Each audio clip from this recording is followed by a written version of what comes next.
One of the ways that this makes investments a lot juicier is because with traditional ground up development, you're buying an empty lot, you're going through the permitting process. And during all of that time, your holding costs, which are things like your taxes and your mortgage payment, if you took out a loan for the land, soft costs, all that, you're just burning money while you're waiting for the government to approve your permits and start building.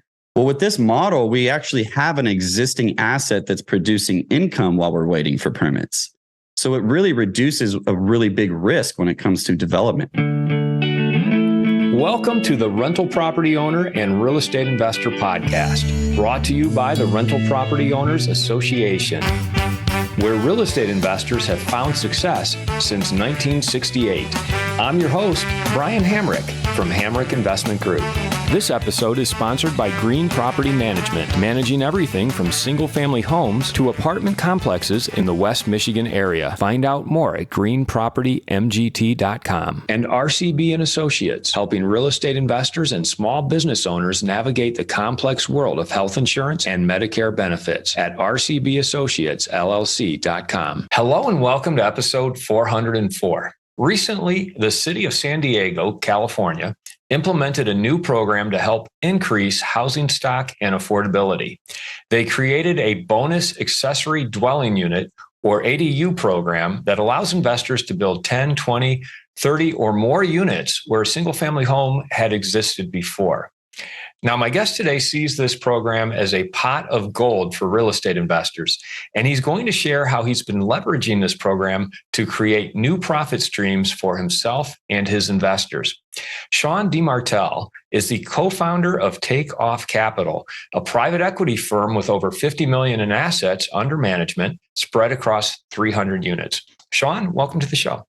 Thank you so much for having me on the show, Brian. I'm excited to tell your listeners about ADUs and provide as much value as I can. Give us a brief synopsis of who you are and how you got started investing in real estate. Going way back, I used to be an air traffic controller. I did it for 5 years for the United States Navy. Then I did it for 6 years for the Federal Aviation Administration, working some of the busiest airspace in the world here in Southern California. And long story short, as you've probably read on the news, that job is stressful and you work a lot. They're always short on staff. So I usually had one day off a week, which was usually Tuesdays. And I really wanted to get out of that grind. So I got obsessed with real estate, studying it. I got a really great mentor. My first ever property I bought, I actually liquidated my 401k to partner with some people on a 32 unit. That's when I really dipped my feet in and got even more obsessed and saw the power of multifamily. And then flash forward a couple of years, I syndicated some properties with my mentor, continued buying. And now today we have about a little over 300 multifamily units. And, I have my own podcast and I've just really gone all in on multifamily and was able to quit that W-2 job in March of 2022. And here I am. Let's talk about ADUs because that's really what I'm excited to be discussing today. Why don't you just lay the groundwork? What is an ADU and how do ADUs figure into helping solve the housing crisis that we seem to have in this country? So let me start by defining it and providing just a little bit of context. So for those who aren't familiar, accessory dwelling units, or ADUs for short, those really became popular here in California. All that is that's what they call it in the municipal code whenever you add units to an existing property like a single family and even in multifamily properties. So if you have a single family zone lot, the state of California will let you put 2 accessory dwelling units on there. And those can be up to 1,200 square feet. So these look, act, feel, trade, sell, everything just like apartment units. They're just called ADUs because you're putting them on a place that otherwise wasn't allowed to have apartments. And in addition to that, they, have faster permitting timelines. You can usually avoid a lot of fees that developers have to pay, like development impact fees and parking studies and all these other things. So now I want to take a step back to kind of provide some context as to what's going on with that. Like, why even have that? Well, the state of California, and in particular cities like San Diego, have a unique issue in the sense that they lack buildable land. There's a ton of people that live in Southern California. And in particular, here in San Diego, this is the best example because it has the worst of the housing crisis. It's one of the most expensive cities to live in. But San Diego is geographically constrained because you got the Pacific Ocean to the west Mexico to the south, mountainous terrain to the east that's really expensive to develop on. And then you have the Camp Pendleton military base to the north. And then everything in between that, all the flatland's already been built on. So San Diego has some of the least available land, buildable land in the country. So San Diego adopted the ADU policies in order to increase density, essentially, because all of the zoning throughout most of the city is still single family or small multifamily, and they just can't build up or can't build anywhere. So San Diego is unique because they took it a step further and 2 years ago implemented a policy where you can have unlimited ADUs up to the floor area ratio. And that's just a term, basically, no matter what, like even if you buy a single family lot, usually the zoning will have a floor area ratio. And that's essentially a calculation that determines the maximum size of a building you can put there, whether it's your own mansion or multifamily property. So what this allows you to do is find, lots that have some, like, let's say I like to target 7,000 square foot lots or greater. You can find a small house on a big lot, and you can build like we said at the beginning of the podcast, 5, 10, 20. I've even seen 30 or more accessory dwelling units be built on those lots. And once you're above 5 units, it gets traded as a commercial multifamily property, just like any other property would. So that, in essence, is what these ADUs are and why they exist. And to briefly answer the question on why they can be so profitable, before we get into more details, is you can build these here in Southern California for about $150,000 to $200,000 per door on the high end if you're doing Class A. And you can sell these in a place like San Diego for $450,000+ per door, depending on the submarket you're in. So it's extremely profitable.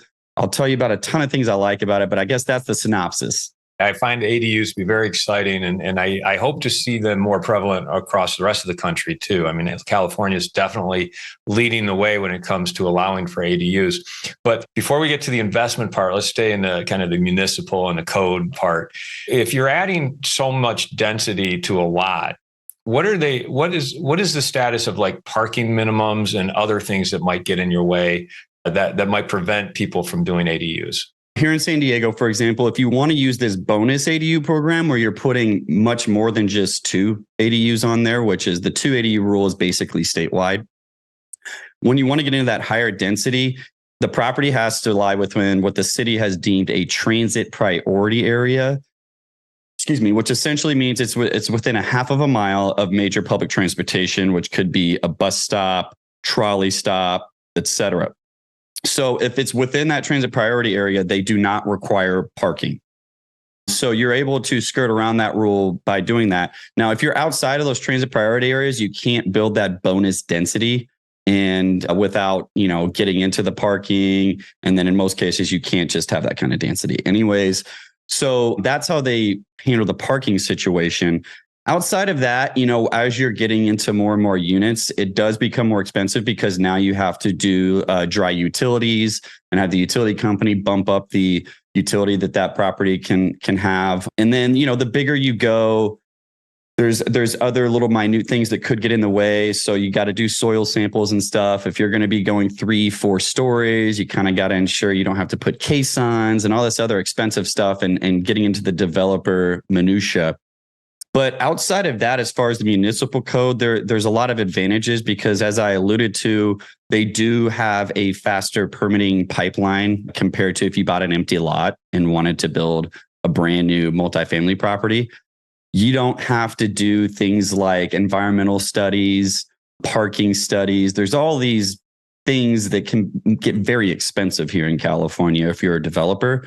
And this municipal code was specifically designed to give developers an opportunity to very quickly build these accessory dwelling units. So there are a lot of advantages to it. One more advantage is the fact that the city also amended the code with the California Coastal Commission.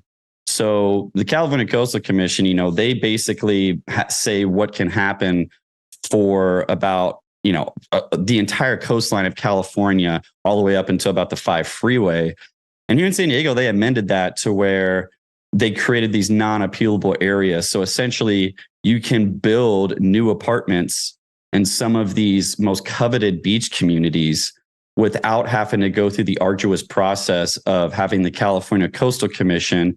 And I don't really have any good words about them, by the way, but without having to go through them and through this long hearing process. So the city has really designed the municipal code the best that they can in order to increase housing, because the housing crisis, I forgot to mention at the beginning of this show, here in San Diego, in the city's annual report on housing they released in 2021, they announced that they need to have 108,000 new homes by 2029 in order to meet their housing goals. So in 2021, they approved a little over 5,000. I think it was 5,033 new housing permits. In order to meet their goals by 2029, they need to do 18,000 per year every year. And so they've got to more than triple the amount of housing they're building. And they're looking at this as one of the main ways they can do that. So ADUs made up 19% of all new housing permits in San Diego in 2021. Well, that's a great metric, because I was going to ask you, has that really been embraced, the idea of doing ADUs? Are you seeing that a lot of developers taking that on? Absolutely. It's exploding. Just about any real estate investor I talk to that owns properties here is trying to figure out a way that they can drop a couple back there. And, it just makes sense on every front. I mean, here in San Diego, most of the multifamily is smaller multifamily, like less than 50 units. And it's all from the 50s and 60s and 70s. So, people have been buying those old value adds here in San Diego for $450,000, $500,000 a door. And then, it's not like you can just tell a tenant you don't want to renew here in California so that you can renovate a unit. It doesn't work that way. So then it takes longer to do a value add deal. Well, or you could buy a property and build them brand new and sell it to, those investors willing to pay the $500,000 per door. And you get to put your own tenant in there and don't have to worry about the arduous value add process here in SoCal. So it has a lot of appeal. Shawn, I mentioned in the intro that you consider this ADU policy to be a pot of gold. So let's talk about the investment piece of this. How are you leveraging this program to build out your portfolio, and what kind of pot of gold are you finding? The reason why I call it the California Gold Rush, for one, is because this is a well that I believe will run dry, at least for the best deals. And the reason just being is there just simply is not enough lots that have a small house on them on a big lot in San Diego to where this will make sense for decades and decades to come. And so I do believe that, that we've got some years as these properties, you can buy land that makes sense or houses that make sense and actually do this. So I call it the California Gold Rush because I think people are starting to rush over here, build as many of these as they can while there's land available. But back to the investment side, the way that I'm really leveraging this as much as I possibly can is a couple of ways. Number one, as I've already stated, we're buying an existing house on a big lot. One of the ways that this makes investments a lot juicier is because with traditional ground up development, you're buying an empty lot, you're going through the permitting process. And during all of that time, your holding costs, which are things like your taxes and your mortgage payment, if you took out a loan for the land, soft costs, all that, you're just burning money while you're waiting for the government to approve your permits and start building. Well, with this model, we actually have an existing asset that's producing income while we're waiting for permits. So it really reduces a really big risk when it comes to development. And in fact, one of my projects right now that's a half a mile from the beach, we got an Airbnb permit from the city, and we're actually cash flowing while we're waiting for the permits. So that's something that I really, really love about it. And I can't stress enough because that's just a huge bonus. But in addition to that, using that property that's a half a mile from the beach as the example again, that neighborhood has seen no new apartments built over the last 4 years. There's just nowhere to build them. Most of the units are older units. Well, and in addition to that, 10.8% of the units in that market have air conditioning. So I'm able to put new units online that are Class A with modern finishes, that have in-unit washer and dryer, air conditioner, storage, all of these things that tenants want, but are hard to find in these beach communities in San Diego. So we're really able to put to market and have an advantage with these rental units and shoot for the stars when it comes to the rents we can achieve. So those are some of the favorite things that I love about it that make it profitable.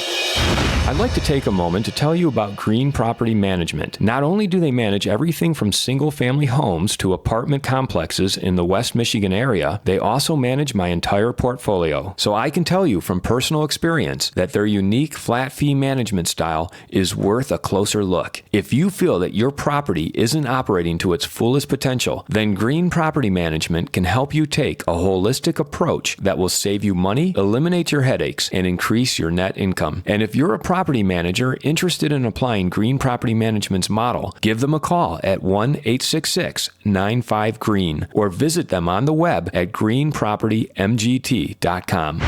If you're thinking of leaving your W-2 job and becoming a full-time real estate investor, one of the greatest costs you must consider is healthcare for you and your family. When I made this transition myself, I found the whole healthcare insurance process to be confusing and frustrating. That's why I'm glad I met Chad Creasy at RCB & Associates. Chad is a professional health insurance agent who helps real estate investors and small business owners understand and choose their best healthcare options. And best of all, his services are covered by the insurance company and won't cost you a dime. If you live in Michigan and are expecting a change in your healthcare insurance coverage for any reason, or losing employer coverage or transitioning into Medicare, then you owe it to yourself to contact Chad Creasy at rcbassociatesllc.com. You're building these ADUs as rentals, right? I mean, could they also be condoized and sold off?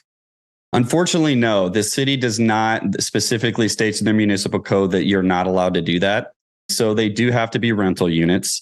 Now, there is one caveat I do want to make sure that I mention before I forget, and that's with this program, the way the city is trying to increase affordable housing is not just by increasing a lot of housing, but if you do use the bonus ADU program, for each bonus ADU that you put on the property, you have to put one deed restricted rent controlled unit to match it.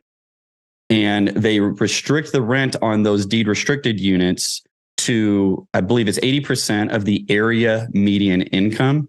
So there's basically a calculation where they'll say, okay, let's take a look at the median income in this neighborhood, and we're going to determine the cap on rent for this unit for 15 years. Well, what we've discovered is if you pick higher income neighborhoods, that ends up equating to the market rent anyways. So, we're able to or right at the market rent or maybe just a little bit below it. So we're still able to make a substantial profit while having those deed restricted units.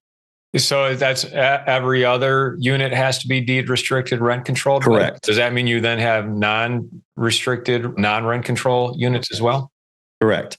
Now, the other units still have California state's rent control, which is 5% plus the consumer price index, which, with inflation where it's been, you're looking at almost 10%, annualized rental increases anyways.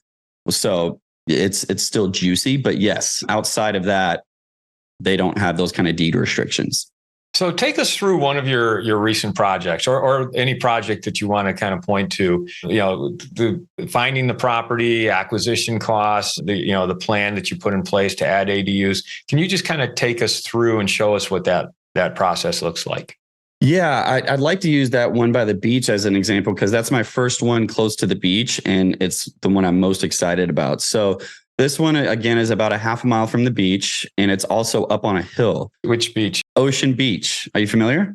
A little bit, yeah. I mean, I used to live out in California. So. Yeah, it's in Ocean Beach going up towards Point Loma. So it is up on the hill. Now, this property we actually did find on the MLS, and it had been sitting there for a little while because of the interest rates going up.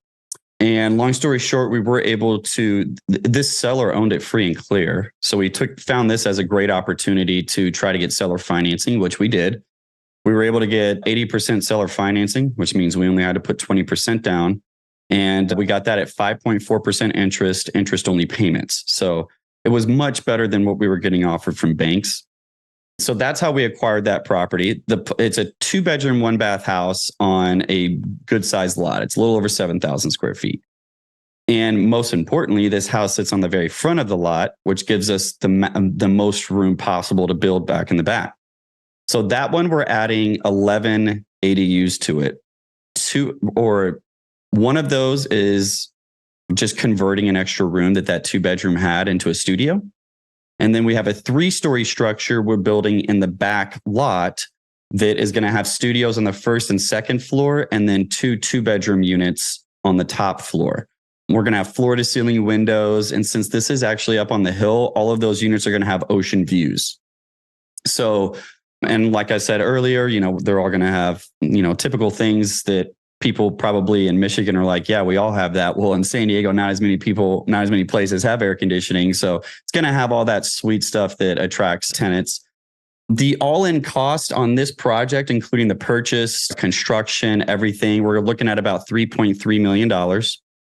And this property conservatively will be worth roughly $6 to $8 million when it's fully leased up and stabilized. So that's the kind of, numbers we're looking at, just 30,000 foot view type of stuff. And then just to maybe throw out a couple more details, this kind of a project being in the coastal zone, it does still have to go through a little bit longer process. So we're looking at a total timeline of about 2 years before we're actually breaking ground and building. So 2 years is still a long time. I thought the ADU process was supposed to be somewhat expedited.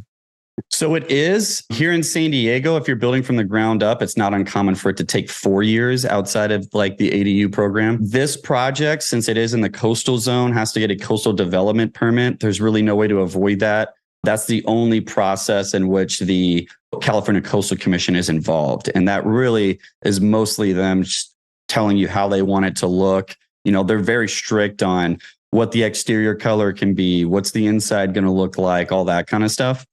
So there's a lot of back and forth, and that usually takes about 18 months. And then, a year to 18 months. And then the actual permitting process for building permits should only take 6 months to 10 months. And then another 6 to 8 months to build. So that's your all-in timeline. Now, if this wasn't in the coastal zone, so if it was, let's just call it 2 miles east, we'd be looking at about 1 year before we were breaking ground. The property itself, what's the construction method? Are you going to be stick built? Are you going to do factory built? What does that look like? We're doing stick built, and we are custom designing it with our architecture team. Really, we've actually been kind of heavily involved in the design because we're using a lot of inspiration we found to maximize space, because a lot of these like studios, for example, are just going to be a little over 300 square feet. So there's been a lot going into the design phase, but this is all custom built, stick build design.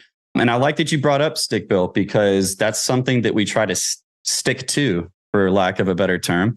And what we mean by stick built to the listeners out there is just, you're building it with typical timber, and you're not bringing in things like steel and other building materials that get a lot more expensive. If you're 3 or 4 floors or less, you're going to keep the building costs way, way down, because once you go above that, now you need elevators. In a lot of cases, you're going to need to bring in steel construction, and it just gets exponentially more expensive.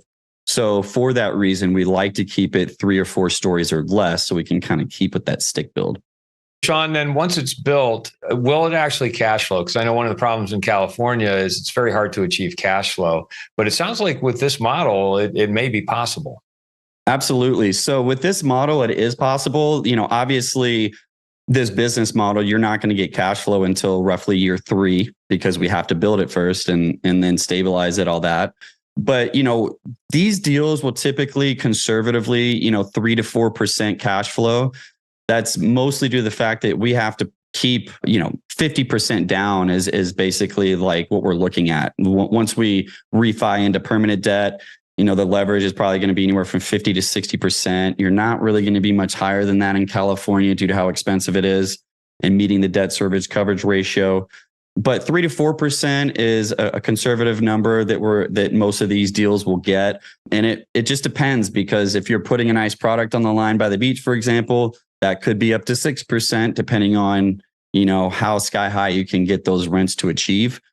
But it's not as heavy of a cash flow play, but, you're going to get a little bit, but you're going to get that big pop for sure when you sell the property. So the annualized returns, including the sale of the property, could easily get north of 20% with these kind of deals. But you are definitely going to be looking at 3 to 5 year timeline before you get those big checks. And what kind of permanent debt are you going to? I mean, is this considered multifamily and you could get like a Fannie Mae or Freddie Mac type loan?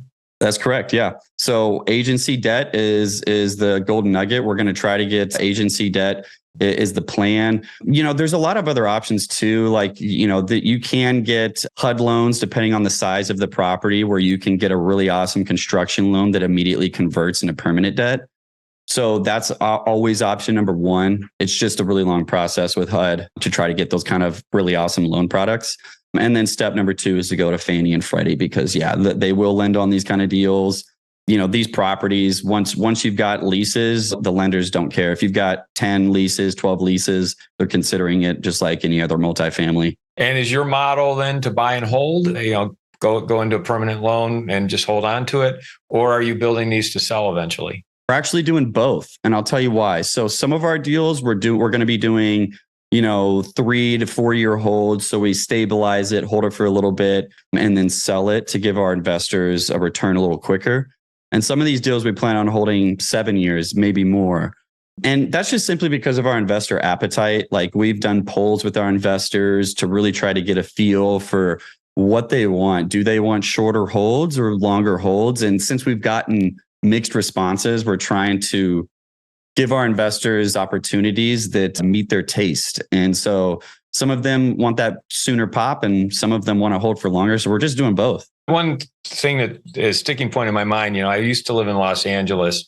So I remember, living in Glendale or Santa Monica, and there'd be like houses behind houses and ADUs, there were already ADUs there. So in my mind, ADUs have always kind of been single units that are, behind the house or whatever. But it sounds like you're primarily building like multifamily all in under one roof on the lot, and as opposed to separate studio houses, like small houses. Yeah, that's correct. Like, some of the developers that I'm working with and I'm friends with here, like I said, that I've done 30 units plus. It sometimes might even look a little city because you'll see a house over on the corner of the lot and then an actual apartment complex behind it. But I think that's just how the landscape is changing here. And really, the city just simply doesn't have any other choice if they want to provide more housing. There's just nowhere else to go. What else would they do? I mean, if they have to, what'd you say, 115,000 by 2029, ADUs are only making up 18% of that. What other options do they have to increase housing? Really, just the only other place that you're seeing a lot is downtown. I mean, there's cranes everywhere. I've lived here 12 years. I live in one of the new buildings, sky rises downtown. And really, the only other place I'm seeing a lot of housing being built is here, because that's where you can get the most density. But the fact of the matter is, Brian, I'll be honest with you, I don't see any way that the city is going to meet their housing goals. And most analysts I've read have the same opinion. I think that unless they even maybe expand this ADU policy to cover even more of San Diego, which definitely is going to upset a lot of homeowners. But I think that this city it has to go up. And if it doesn't continue building up, I think that the middle and lower class are the ones that are going to suffer, just because it's getting to the point where, I mean, Brian, the median home price here is $1 million. I mean, that's just insane. So I just don't see any other way that this city can continue to grow unless they go just vertical. And that's what we're seeing. And I think that the city will probably continue going down that path. Yeah, very interesting. Yeah, to solve the housing crisis. And it's not just San Diego. I mean, I think it's on steroids in California in a lot of places, but all across the country. I think that this is an option that needs to be explored by many communities that have this housing crunch. Shawn, so let's switch gears here. I always like to ask, what is your favorite hack or app? I have a bunch of them, but I'll just throw out the one that I use the most, which is an app or a hack. Ooh, I'm going to go with a couple of the software pieces I use. So number one, Active Campaign. If you've never heard of that and you're listening to this podcast and you need to do marketing, if you're raising capital, you need to learn Active Campaign and email marketing. It's extremely important. The second thing I want to mention is a thing called Miro, Miro. I love using Miro to set up systems because I create flowcharts for my team and then I can attach documents to it, et cetera. So it's all in one place and my systems are easy to visualize and get the documents and checklists you need. So I'm a huge checklist guy. That's probably coming from my aviation background. But if you're listening to this, make checklists, because if you're getting into this business, there's going to be so many things and processes that you need those to make sure you don't forget something. Fantastic. And then how would people find out more about you, possibly get a hold of you? And I think you mentioned that you have an ebook as well. If you guys could just do me a favor and follow me on Instagram, I put a lot of free stuff out on there, and you're able to follow my journey and get tips. It's just my first name _ last name. So Shawn _DiMartile. And since I'm sure Brian's going to have my name on the podcast notes, you'll be able to easily get access to that. The other way you can find me is investorshawn.com, SHAWN, investorshawn.com. And you can get everything from there, including checking out that ebook I wrote about these ADUs. Yeah, well, Shawn, thanks for coming on the show to talk about ADUs. I mean, accessory dwelling units, I think, are really going to be a key component to solving the housing crunch that we have around this country. I love that you're leveraging this in San Diego, which is probably, ground zero for housing affordability and accessibility. And I really appreciate you kind of taking us through the process and showing us what it means to invest in and profit from ADUs. Thank you so much for the opportunity, Brian. I appreciate it. I want to thank everybody for listening to this episode. I'm your host, Brian Hamrick from Hamrick Investment Group, and you can find out more about me by going to higinvestor.com. That's HIG investor.com.